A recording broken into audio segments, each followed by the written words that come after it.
દિવસ થઈ ગયા હતા। ચારે બાજુ લોકો રડી રહ્યા હતા, પોતાના પ્રિયજનોની શોધતા હતા, અને હું આખો દિવસ હોસ્પિટલમાં લોકોની સારવાર કરતો હતો। ઘરે જવાનો પણ ચાન્સ નહોતો। હું હોસ્પિટલમાં સ્નાન કરી રહ્યો હતો, અહીંયા સૂતો હતો। હોસ્પિટલના તમામ કર્મચારીઓની રજાઓ રદ કરવામાં આવી હતી। અમે 24 કલાક લોકોનો જીવ બચાવવાનો પ્રયત્ન કરતા હતા। લોકો નિરાશામાં હતા, પ્રેમની નિશાની ગાયબ થઈ ગઈ હતી। આવી પરિસ્થિતિમાં તે મારા જીવનમાં વસંતની જેમ આવી ગઈ। હું પહેલી નજરે તેના પ્રેમમાં પડી ગયો હતો। છોકરી મારા પાડોશમાં જ રહેતી હતી। મેં તેને ઘણી વખત કામ માટે આવતા જતા જોઈ હતી, પણ વાત કરવાની હિંમત નહોતી। તે મારી પાસે આવવા માંગતી હતી અને વિજ્ઞાનના વિદ્યાર્થી તરીકે મને મદદ કરવા માંગતી હતી। હાદસામાંથી બચી ગયેલા લોકોને મદદ માટે હોસ્પિટલે લાવી રહી હતી। અમે પણ ઓછા વેતન પર આવા લોકોને નોકરીએ રાખતા હતા। અમને વધુ લોકોની જરૂર હતી। મેં તે છોકરીને મારી સાથે કામ કરવા માટે મારી પાસે રાખી હતી। તે યુવાન હતી અને હું પણ યુવાન હતો। મિત્રો, મારું નામ ડૉક્ટર નીરવ છે। તે છોકરીનું નામ હિના હતું। શહેરમાં બીમારી ફેલાઈ ગઈ હતી। હાલત ખૂબ જ ખરાબ હતી। હિના પણ ખૂબ ડરી ગઈ હતી અને બોલી, આખરે અહીંયા શું થઈ રહ્યું છે? બધા લોકો મરી રહ્યા છે અને રોગચાળો ફેલાઈ રહ્યો છે। એવું લાગે છે કે આપણે યુદ્ધના મેદાનમાં છીએ, ક્યાંય આશાનું કિરણ નથી। મેં કહ્યું, હિના, હિંમત રાખ, વધુ સારું રહેશે। ટૂંક સમયમાં સૂર્ય બહાર આવશે અને આ ઝેરીલું વાદળ હટી જશે અને જીવનમાં પ્રેમ લાવશે। મને હિના સાથે કામ કરવાને 2 મહિના થઈ ગયા હતા। કામ દરમિયાન જ્યારે પણ હું તેની નજીક જતો ત્યારે મને વિચિત્ર લાગણીનો અનુભવ થતો। મારા મગજમાં માત્ર હિના જ ફરવા લાગી હતી। શહેરની હાલત ખૂબ જ ખરાબ હતી। ઘણા લોકો સ્વસ્થ થઈ ગયા હતા અને ઘણા લોકોએ જીવ ગુમાવ્યા હતા। કેટલીક જગ્યાએ મકાનો તૂટી ગયા હતા। શહેરમાં વિવિધ જગ્યાએ વિસ્ફોટ થયા હતા। મારો મિત્ર વરુણ મને મળવા આવ્યો। તે પોલીસમાં હતો। મેં પૂછ્યું, આ બધા પાછળ કોણ હતું? તમે શોધી કાઢ્યું? તો તેણે કહ્યું, તેની પાછળ કોઈ ખતરનાક વ્યક્તિનું મગજ હોવું જોઈએ। માત્ર મગજ જ નહીં, પણ છેલ્લા ધુમાડાથી લોકોને માર્યા છે। પરંતુ પોલીસની હાલત અત્યારે ખૂબ જ ખરાબ છે। અમારે મદદની લોકોની જરૂર છે। ઘરનું સમારકામ ચાલુ છે। વરુણની આંખોમાં પણ નિરાશાનું કિરણ દેખાતું હતું। ધીમે ધીમે લોકો આ અકસ્માતથી બહાર આવવા લાગ્યા। હોસ્પિટલમાં દર્દીઓ ઓછા થયા હતા, તેથી અમને ઘરે જવાનો મોકો મળ્યો। હું હિનાને મારી સાથે લઈ ગયો। મારા ઘરે આવ્યા પછી મને જે ખુશી મળી તે વિશે હું વાત કરી શકતો નથી।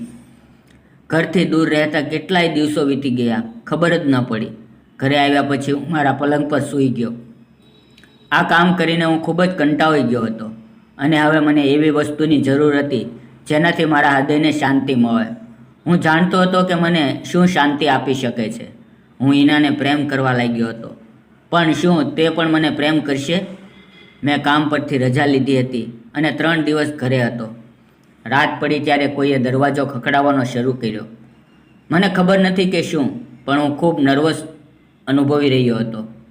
જ્યારે મેં ઊભા થઈને દરવાજો ખોલ્યો તો મેં જોયું કે હિના મારી સામે ઊભી હતી, પરંતુ તે પરસેવાથી સંપૂર્ણપણે તરબોળ હતી। તે ખૂબ જ અસ્વસ્થ દેખાઈ રહી હતી। મેં હિનાને પૂછ્યું, શું વાત છે? તું આટલી પરેશાન કેમ દેખાઈ રહી છે? તેણે કહ્યું, જ્યારે મને છાતીમાં ખૂબ દુખાવો થવા લાગ્યો ત્યારે હું સૂઈ રહી હતી। તેનો ચહેરો જોઈને હું ખૂબ ડરી ગયો। મેં તેને અંદર બોલાવી। મેં કહ્યું, તું અંદર આવ, હું તપાસ કરી લઈશ। તેણે કહ્યું। હું થોડો અવાજ સાંભળીને ચોંકી ગઈ અને મને લાગ્યું કે મારી છાતીમાં કંઈક હલનચલન થઈ રહ્યું છે અને મને દુખાવો થઈ રહ્યો છે। મેં મારા હાથથી તેને સ્પર્શ કર્યો। આ કરતી વખતે મારું હૃદય ઝડપથી ધબકતું હતું। ખબર નહીં કેમ, પણ મને સમજાયું કે તેની છાતીમાં કંઈક છુપાયેલું હતું, પણ સામેનું દૃશ્ય જોઈને મારા પગ નીચેથી જમીન નીકળી ગઈ। મેં ત્યાં તપાસ કરી અને અચાનક વિચાર મગ્ન થઈ ગયો, કારણ કે માત્ર 2 મહિના પહેલાં જ વરુણ મને ઘરે મળવા આવ્યો હતો, ત્યારે બધું સારું હતું। તેણે મને મજાકમાં પૂછ્યું, શું વાત છે, તારો ચહેરો આટલો નિસ્તેજ કેમ છે? મેં કહ્યું, હું તને શું કહું, સામેના ઘરમાં એક પાડોશી છોકરી ભાડેથી આવી છે. જ્યારે હું તેને જોઉં છું ત્યારે મારું હૃદય ધડકવા લાગે છે. મારું હૃદય કહે છે કે હું તેને પ્રેમ કરવા લાગ્યો છું. વરુણે કહ્યું, એ છોકરી કોણ છે જે ડૉક્ટર નીરવનું દિલ ચોરી ગઈ? હું હસ્યો. તેનું નામ હિના છે. વરુણે કહ્યું, તો મને પણ તેનો પરિચય આપ. મેં કહ્યું, મિત્ર, મારી પાસે હજુ સુધી બરાબર વાત કરી શકતી નથી. એને પરિચય કેવી રીતે આપું? વરુણે કહ્યું, તું બહુ નર્વસ થાય છે. ચાલ તેના ઘરે જઈને મળીએ.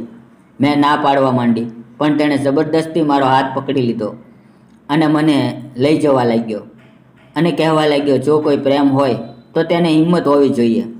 અમારા નાના શહેરમાં સંપૂર્ણ શાંતિ હતી. લોકો પ્રેમથી સાથે રહેતા હતા.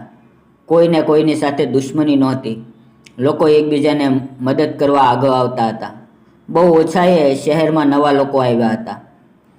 કદાચ ઘણા સમય પછી હિના આવી હતી, એટલે મને એક નવો ચહેરો જોવા મળ્યો અને હું તેને મનમાં પસંદ કરવા લાગ્યો.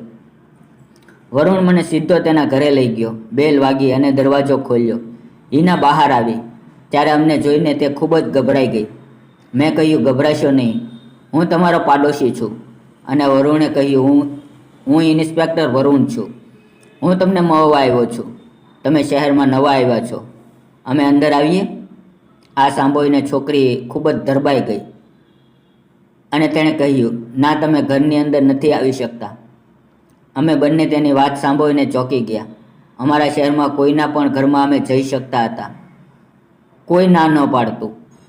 મેં હિનાને કહ્યું, તમારા ઘરમાંથી કંઈક ગંધ આવી રહી છે. કદાચ વરુણે પણ આ નોંધ્યું અને પૂછ્યું, તમારા ઘરમાં શું ગંધ આવે છે? બધું બરાબર છે? આ સાંભળીને હિનાનો ચહેરો નિસ્તેજ થઈ ગયો. તેણે કહ્યું, ના, બધું જ બરાબર છે. એવું કાંઈ નથી. કોઈ સમસ્યા નથી. હું ઘરે એકલી રહું છું, તેથી જ હું તમને આવવાની ના પાડી રહી છું.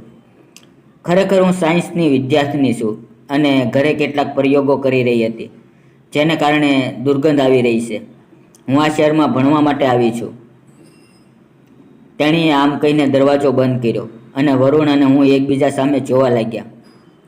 આ છોકરીએ અમને તેના ઘરમાં પ્રવેશવા પણ ન દીધા. વરુણે કહ્યું, છોકરી સારી દેખાતી નથી, તેને ભૂલી જા. ઘરમાં કેવી વિચિત્ર ગંધ આવે છે. મેં કહ્યું, કદાચ તે કોઈ પ્રયોગ કરી રહી હતી. તે એકલી રહે છે. એ અમારા પર કેવી રીતે વિશ્વાસ કરે? તેથી જ કદાચ તેણે ઘરે આવવાની ના પાડી. પણ વરુણના ચહેરા પરનો દેખાવ કંઈક અલગ જ લાગતો હતો. કદાચ તે કોઈ ઊંડા વિચારમાં ડૂબી ગયો હતો અને તેણે મને કહ્યું, હવે હું જાઉં છું. હું અને વરુણ એકબીજાને અવારનવાર મળતા હતા. અમે બંને બાળપણના મિત્રો હતા. હું ડૉક્ટર બન્યો અને તે પોલીસમાં ગયો. આથી અમારી મિત્રતામાં કોઈ ફરક નહોતો. અમે બંને એક જ નાના શહેરમાં રહેતા અને પોતપોતાની રીતે શહેરની સેવા કરતા. હું દરરોજ આવતી જતી વખતે હિનાને જોતો. તે શહેરમાં ક્યારેક કોઈને મળતી નહોતી કે વાત નહોતી કરતી. હંમેશા એકલી રહેતી હતી. વરુણ મને વારંવાર હિના વિશે પૂછતો અને હું કહેતો કે હું તેને કાયમ જોતો રહું છું. તે તેના ઘરની બહાર બહુ નીકળતી નથી ને ક્યાંય જતી પણ નથી. જાણે તેણે શહેરના લોકો સાથે કોઈ મતલબ નથી. એનો સ્વભાવ અહીંના લોકોથી સાવ વિરુદ્ધ હતો. સમય આમ જ વીતતો ગયો અને એને ખબર જ ન પડી કે આ શહેર કયા સંકટમાં ફસાઈ રહ્યું છે. 1 મહિના પહેલાં અચાનક શહેર બરબાદ થઈ ગયું.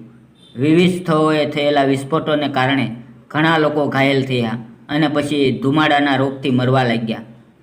તે કોઈ પ્રકારનો પ્રયોગ હતો કે હુમલો? અમને સમજાતું નહોતું. હું 1 મહિના સુધી હોસ્પિટલમાં લોકોની સેવા કરતો રહ્યો. વરુણ લોકોની શોધમાં ઝૂકી ગયો હતો. પોલીસને લાગ્યું કે હુમલા પાછળ શહેરનો કોઈ વ્યક્તિ સામેલ છે. કોઈ પ્રકારના પ્રયોગો કરવામાં આવ્યા હતા. કોઈ પ્રકારનો ટેસ્ટ કરવામાં આવ્યો હતો. આ સમય દરમિયાન વરુણ અને હું એકબીજાની સાથે હતા. અમે કોઈ પણ ભાગ્યે વ્યક્તિ સુધી પહોંચવા માંગતા હતા. અને આજે જ્યારે મેં હિનાની છાતીમાં ચોંટેલી વસ્તુ જોઈ ત્યારે હું ચોંકી ગયો. મેં તરત જ વરુણને ફોન કર્યો અને કહ્યું કે આપણે તાત્કાલિક મદદની જરૂર છે. કૃપા કરીને અહીંયા આવ. મેં તેને ફોન પર બધું કહ્યું. હું નર્વસતાને કારણે ખૂબ જ અસ્વસ્થ સ્થિતિમાં હતો. હિના મારી સામે ઊભી હતી. થોડી વારમાં પોલીસ ત્યાં આવી ગઈ. દરેક જણને હિનાને જોઈને આઘાત લાગ્યો. હિનાની છાતીમાં કંઈક ફસાયેલું હતું. જે કદાચ વિસ્ફોટકનું કારણ બની શકતું હતું. જો કે કોઈનું મૃત્યુ થયું નહોતું, પણ મને લાગ્યું કે તે કંઈક વિકૃતિ ફેલાવી શકે છે. પોલીસે હિનાના શરીરમાંથી તે વસ્તુ બહાર કાઢી અને તેને રિસર્ચ સેન્ટર પર મોકલી દીધી. વરુણે મારા કાનમાં ધીમેથી કંઈક કહ્યું અને ત્યારબાદ પોલીસ ત્યાંથી થોડી વારમાં નીકળી ગઈ. હિના હજી હોલમાં ઊભી હતી. તે મારી પાસે આવી અને મને કહેવા લાગી, તમારો ખૂબ ખૂબ આભાર. કદાચ કોઈ મારા ઘરમાં ઘૂસ્યું હતું અને આ વસ્તુ બાંધી દીધી. જ્યારે હું જાગી ત્યારે મને આ ચીજ ખૂંચતી અનુભવાઈ હતી અને હું તરત જ તમારી પાસે આવી. મેં જોયું કે તમારો મિત્ર પોલીસમાં છે. તે મને મદદ કરી શકે છે. મેં પૂછ્યું, તમે પહેલાં કાંઈ ન કહ્યું? તમને જોખમનો અહેસાસ થયો ત્યારે? તેણે કહ્યું, હું અંદરથી ખૂબ જ ડરી ગઈ હતી. શહેરમાં જે કંઈ થઈ રહ્યું હતું તેનાથી મારો આત્મવિશ્વાસ ગુમાવી બેઠી હતી. મારા હૃદયમાં અજીબ ભય હતો. તેથી જ હું તમારી પાસે આવી ગઈ. અને જ્યારે તમે મારી નજરમાં નજર નાખી તો એવું લાગ્યું કે હવે હું એકલી નથી. તેની આંખો કંઈ બોલી રહી હતી. હું શાંત રહ્યો. તેણે હવેથી મને સ્પર્શ કર્યો અને મારી નજીક આવી ગઈ. એને લાગ્યું કે હવે તે પોતે સુરક્ષિત છે. એ મારી સાથે બેસી ગઈ. ધીમે ધીમે એ મારા ઉભરાતી લાગણીઓને સમજવા લાગી અને ફાટેલા શ્વાસ વચ્ચે એ મને કહી ગઈ, હું તમને ખૂબ જ ગમવા લાગી છું.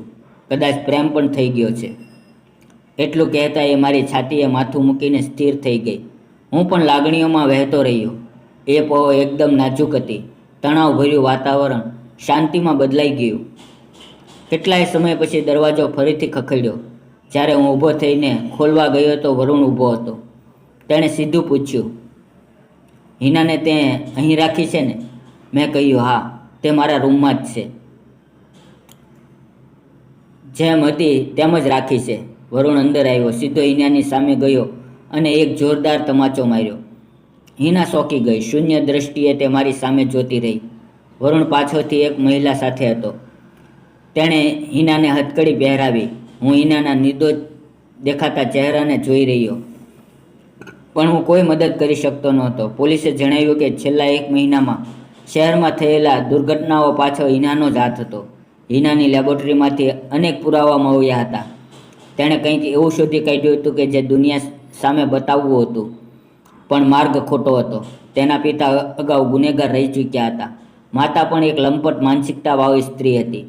હિનાએ એ ઘરમાં ઉછરી જ્યાં પ્રેમ નહીં પણ ત્રાસ હતો, અને કદાચ એ જ કારણ હતું કે તેણે દુનિયાને ત્રાસ આપવાનું વિચાર્યું. હું તેના પ્રેમમાં પડી ગયો હતો, પણ જ્યારે તેનું સત્ય સામે આવ્યું ત્યારે મેં પણ સત્યની બાજુ પકડવાનું નક્કી કર્યું. તો મિત્રો, આ જે વાત હતી એવા પ્રેમની કે જે અંતે એક મોટો ભેદ ઉખેડે છે. દુનિયામાં અંધારું બહુ ઓછું હોય છે, પણ આપણે જો ચેતીએ અને સાચું પસંદ કરીએ તો ઘણા જીવ બચી શકે છે. જો તમને આજની વાર્તા ગમી હોય તો લાઈક કરો, કોમેન્ટમાં કહો કે કઈ વાર્તા સ્પર્શી ગઈ, અને ચેનલને સબસ્ક્રાઈબ કરવાનું ભૂલતા નહીં. આપણે ફરી મળીશું એક નવી વાર્તા સાથે. ધન્યવાદ મિત્રો.